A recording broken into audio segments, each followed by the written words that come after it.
So if, like me, you want to try and keep your battery nice and clean and free of all manner of crud, leaves and muck and dirt and all sorts gets in here. I was a little unsure how to do this, so thought I'd do a quick video for other people just in case they have the same problem.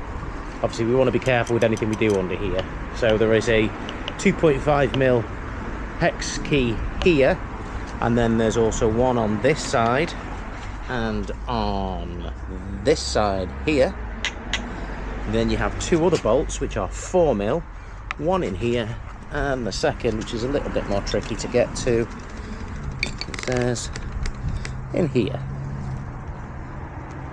So once you get those out, make sure you put them in a nice safe place so you don't use them or get them mixed up. But also, just a quick tip, if you are like me putting your bike upside down, given the controls and expensive carbon bars, it's probably a good idea to put something down like I have here, just to protect them.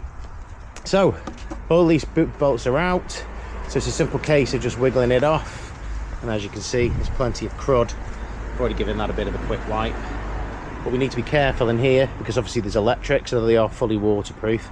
You might just want to check that these terminals have the bungs in and they are nice and secure so no water's getting in there, and obviously this, and we don't want to be soaking this with water. So what I'm going to do is I'm going to get a wet rag and just give it a bit of a wipe just to keep it clean, get all the rubbish off it. And then obviously this needs a bit of a proper clean, so I've got a Reassembly power washer, not that it's very powerful, and just clean the crud out and then put it back together. Okay, so with a rag, just giving it a bit of a light clean, being very careful not to disturb obviously any of these terminal blocks, and the bungs that go in, or obviously the connections there, because we don't want any problems coming on. Quick thing, that you do get a lot of crud in here, so we use a little Allen key to sort of maybe get out the bigger chunks and give that a bit of a clean. And again, nothing too drastic or hard because we don't want to again damage any of this. You can see that the cover's now been given a nice clean and we're ready to reassemble it.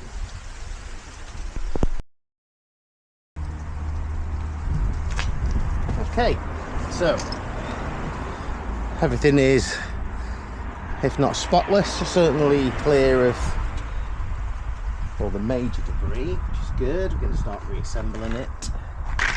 So I've separated the screws just to make sure, the bolts, to make sure that we don't get them all mixed up. We need to make sure it's orientated correctly with Santa Cruz logo at the front, which goes in here, as we can see. And we need to be careful when putting this back together. We don't want to pinch any of these cables, or we don't want to leave them sticking out or anything of that nature. So just give it a bit of a line up, make sure that we've got everything in correctly and it's all seated right. These can be a little tricky, and again we don't want to be sending the bolt through this. So slide it in place, make sure that's all clear, it's lined up right, front, the back, sides, which it is. So I'm going to start with the front one here, just because it's a bit more flexible everywhere else. So again, if I remember rightly, it's a 2.5mm. So there's 3 of these and they're all the same, so it doesn't really matter which one goes where. You do have to be careful though, sometimes they may look similar and have different lengths or maybe different threads on them, so we need to be careful. I'm not aware of any torque specs from these, just check, but I couldn't find anything on the Santa Cruz website that really went into any detail on this. We've got the front one in, and again, just making sure that everything is clear, it's all sat right and we're not pinching any of these cables, which this one looks a little dodgy. And again, that's why I started with the front, just to make sure I could tuck everything in and out of the way. That's okay.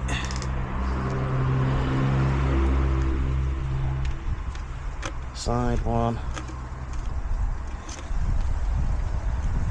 Again, I wouldn't over tight this one because you are going into the carbon frame.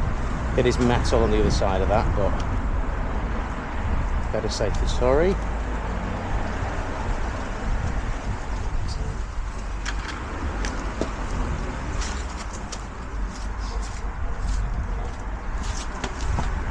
side. Again, making sure everything's clear and nothing's being trapped or pinched.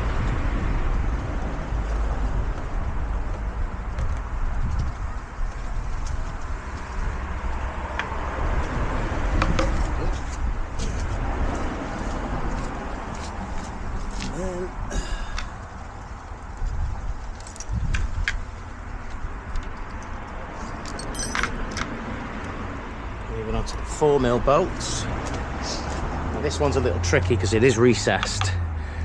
I do keep tapping a lot.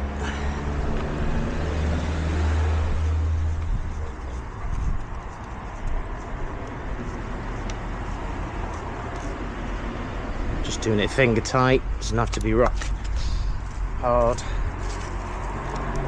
And then last but not least, another awkward one to get to.